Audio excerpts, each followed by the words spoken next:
क्या आपके भी आरआरबी एनटीपीसी के मॉक टेस्ट में मार्क्स 40, 50 या 60 पर आकर अटक गए हैं? क्या आप रोज एक नया मॉक लगा रहे हो लेकिन स्कोर है कि बढ़ ही नहीं रहा? अगर हाँ तो सच बता रहा हूँ, अभी के अभी मॉक्स देना बंद कर दो, क्योंकि आप मेहनत कर तो रहे हैं लेकिन गलत डायरेक्शन में। हेलो साथियों, स्वागत है आपका फिर से एक और बार अपने चैनल पर। आशा करता हूँ कि आप सब लोग स्वस्थ होंगे और अच्छे से अपनी तैयारी को कंटिन्यू कर रहे होंगे। मैंने हाल ही में एसएससी सीजीएल 2025, एसएससी स्टेनोग्राफर 2025 और एनटीपीसी के एग्जाम को क्वालिफाई किया है। और आज मैं आपको कोई किताबी ज्ञान नहीं बल्कि आपको वो रियल एक्सपीरियंस और स्ट्रेटजी देने वाला हूँ जिससे मुझे सिलेक्शन दिलवाया। आज हम बात करेंगे कि एनटीपीसी 2026 में मॉक में अपना स्कोर कैसे बूस्ट करें। लेकिन उससे पहले हम उस बात पर करेंगे कि आपके मॉक्स में मार्क कट कहाँ पर रहे हैं। तो उसके 3 मेजर कारण हो सकते हैं। नंबर 1 हो सकता है आपका नॉलेज गैप, नंबर 2 हो सकता है एग्जीक्यूशन गैप और नंबर 3 हो सकता है एनालिसिस गैप। अब ये तीनों क्या चीज़ें हैं, इन तीनों को हम डिटेल में आगे डिस्कस करेंगे। लेकिन उसमें भी एक कैटेगरी हमारे पास देखने को मिलती है कि जिनका सिलेबस ही पूरा नहीं है। अब जिनका सिलेबस पूरा नहीं है तो उनके मॉक्स में मार्क आएंगे कहाँ से? उसके लिए हमने वीडियो में आगे बात की है, तो वो कृपया वीडियो में बने रहें। आगे आपके लिए भी बात की गई है, आपको भी सॉल्यूशन बताया गया। तो सबसे पहले हम बात करते हैं नॉलेज गैप के बारे में। नॉलेज गैप का यहाँ पर सीधा सीधा मतलब ये है कि या तो आपको जीके का कोई फैक्ट है या कोई भी क्वेश्चन है वो आपको आता ही नहीं है, तो वहां तो आपके मार्क्स कटेंगे कहीं कटेंगे। या आपको रीजनिंग में कोई पैटर्न नहीं आता है या आपको मैथ में कोई फॉर्मूला नहीं आता। तो ये तो हो गया नॉलेज गैप। उसके बाद बात करेंगे हम एग्जीक्यूशन गैप की। एग्जीक्यूशन गैप का मतलब ये है कि आपको सवाल आता तो था लेकिन एग्जाम के प्रेशर में या मॉक टेस्ट के प्रेशर में आपने सिली मिस्टेक कर दी या टाइम मैनेजमेंट में गड़बड़ कर दी। उसके बाद नंबर 3 है हमारा एनालिसिस गैप। यह सबसे बड़ा ब्लंडर है। आप 90 मिनट का मॉक देते हो, स्कोर देखते हो और लैपटॉप बंद कर देते हो बिना एनालिसिस के, अगला मॉक देना शुरू कर देते हो।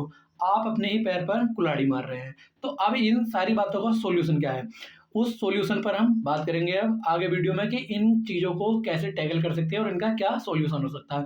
तो मैंने सॉल्यूशन को 3 स्टेप स्ट्रेटजी में क्लासिफाई किया है। 3 तरीके से हम सॉल्यूशन को समझेंगे। स्टेप 1 है साइंटिफिक मॉक एनालिसिस और स्टेप 2 है सब्जेक्ट स्पेसिफिक फिक्सेस और स्टेप 3 में डिस्कस करेंगे हम एट द एंड, जिसको हमने प्रो टिप का भी नाम दिया है। सबसे पहले हम बात करते हैं साइंटिफिक मॉक एनालिसिस की। इसको मैंने पोस्टमार्टम भी नाम दिया है। इसमें बातें कुछ इस तरीके से हैं कि मॉक खत्म होने के बाद जितना टाइम मॉक देने में लगा है उसका डबल टाइम आप एनालिसिस में दीजिए। एक मिस्टेक नोटबुक बनाओ, जो सवाल गलत हुए हैं उसको रॉन्ग कैटेगरी में उसमें लिख के छोड़ दो और जो आपसे अनअटेम्प्ट हुए हैं या अटेम्प्ट ही नहीं कर पाए उसके कॉन्सेप्ट को सॉल्यूशन में देखो और उस कॉन्सेप्ट को डायरी में लिखो। अगली बार वो गलती रिपीट नहीं होनी चाहिए। आगे आप जो भी मॉक लाएंगे उसमें वो सवाल गलत नहीं होने चाहिए जो आपसे पिछले मॉक में हुए। तो ये होती है हमारे पास साइंटिफिक मॉक एनालिसिस स्ट्रेटेजी, है ना। जो भी गलतियां हुई हैं उनको लिखो और आगे अगर वो सवाल कभी भी आता है तो वो सवाल हमको गलत नहीं करना है। उसके बाद बात आती है सब्जेक्ट स्पेसिफिक फिक्सेस की। तो इसमें हम अलग अलग सब्जेक्ट की जो गलतियां हमसे होती हैं उनको अलग अलग डिस्कस करेंगे। जैसे मैथ है, मैथ हमारा 30 मार्क्स को लेके चलता है। उसमें सबसे बड़ी प्रॉब्लम आपकी होती है स्पीड की। इसमें नॉलेज कोई प्रॉब्लम नहीं है, आता आपको सब है, बस आपकी दिक्कत होती है स्पीड की। कैलकुलेशन स्पीड आप बढ़ाओ, 30 तक टेबल याद करो, 20 तक क्यूब से याद करो और 50 तक स्क्वायर से याद करो। उसके बाद हमारा अगला सब्जेक्ट है रीजनिंग। रीजनिंग में अगर किसी पैटर्न में आप लगातार फंस रहे हैं या कोई पजल का क्वेश्चन है या फिर स्टेटमेंट एंड कंक्लूजन का है तो उसके आप एक्स्ट्रा अलग से 50 क्वेश्चन लगाओ, उनकी अलग से प्रैक्टिस करो और अपने उस सेक्शन को मजबूत करो। उसके बाद हमारे पास आ जाता है हमारा अगला सब्जेक्ट जीके। देखो जीके इसमें 40 मार्क्स कैरी करता है। ये आपका टाइम सेवर भी है और यही स्कोरिंग भी है। उतना तो स्कोरिंग नहीं कह सकते लेकिन हाँ, इसमें जिसका स्कोर अच्छा होगा वो सिलेक्शन साफ लेके निकल जाएगा एनटीपीसी में। यहाँ आपको रेलवे स्पेसिफिक स्ट्रेटेजिक जीके पढ़ना है और जैसे कि पिछली वीडियो में हमने डिस्कस किया था कि करंट अफेयर का कितना मेजर रोल है, तो करंट अफेयर को भी आपको उस तरीके से पढ़ना है जो हमने पिछली वीडियो में डिटेल में बात भी की है। अब ये तो हो गए सारे हमने जो मेन पॉइंट बात कर लिए। एक मैं अब आपको टिप देना चाहूँगा कि आपको मॉक अटेम्प्ट कैसे करना या आपको एग्जाम अटेम्प्ट कैसे करना। देखो एग्जाम को हमें 90 मिनट में अटेम्प्ट करना होता है, उसको हम 3 राउंड में कंप्लीट करेंगे। ऐसा नहीं है कि हमने बस लगाते गए, जो क्वेश्चन होते जा रहे हैं नहीं भी हो रहे सबको करते जा रहे हैं फिर उसमें किसी भी पैटर्न में फंस जा रहे हैं तो उसी पर रुके पड़े हैं। नहीं, हमको ऐसा नहीं करना। हमको एग्जाम में अपने 3 राउंड डिवाइड कर लेने हैं कि सबसे पहला जो राउंड होगा उसका मैंने नाम दिया है द स्प्रिंटर। इस राउंड में हमें क्या करना है, जितने भी क्वेश्चन आपको फर्स्ट गो में बन जाते हैं, आपको देखते हैं ऐसा लगता है कि हाँ इसका आंसर तो ये होगा, चाहे वो क्वेश्चन जीके का हो या रीजनिंग का हो या मैथ का हो, है ना। जो भी पैटर्न आपको एक बार में क्लिक होता है कि ये क्वेश्चन तो मैंने कर दिया, तो आप 40 से 45 मिनट आपको एक राउंड में पूरा पेपर कर लेना है। उसमें आपकी एक्यूरेसी कम से कम 95% होनी चाहिए। उसके बाद आएंगे हम राउंड 2 पर, द थिंकर।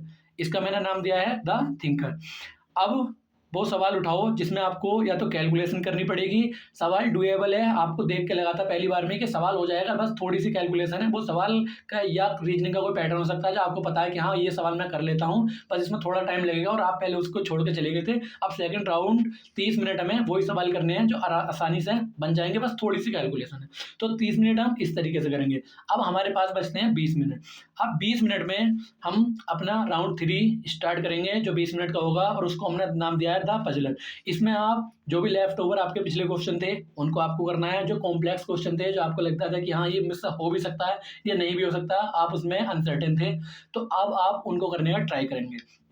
उसमें भी सबसे बड़ी चीज़ आपको ये ध्यान में रखनी है कि वैसे ही अंधाधुंध तुक्का नहीं लगाना है। अगर आपको लगता है कि हाँ मैं 2 ऑप्शन में भी कंफ्यूज हूँ तब आप करिए, नहीं तो आप छोड़ भी सकते हैं। अब बात करते हैं प्रो टिप की। देखो, प्रो टिप देने से पहले मैं सबसे पहले बात करना चाहूँगा बिगिनर्स के बारे में जिनका सिलेबस ही कंप्लीट नहीं है। तो जिनका सिलेबस कंप्लीट नहीं है, आप कितने भी मॉक लगाते रहिए, आप कितने भी मॉक लगाइए, आपके मार्क्स नहीं बढ़ने वाले, क्योंकि आपका जब सिलेबस ही कंप्लीट नहीं है तो आपको उस सब्जेक्ट के बारे में नॉलेज भी नहीं है।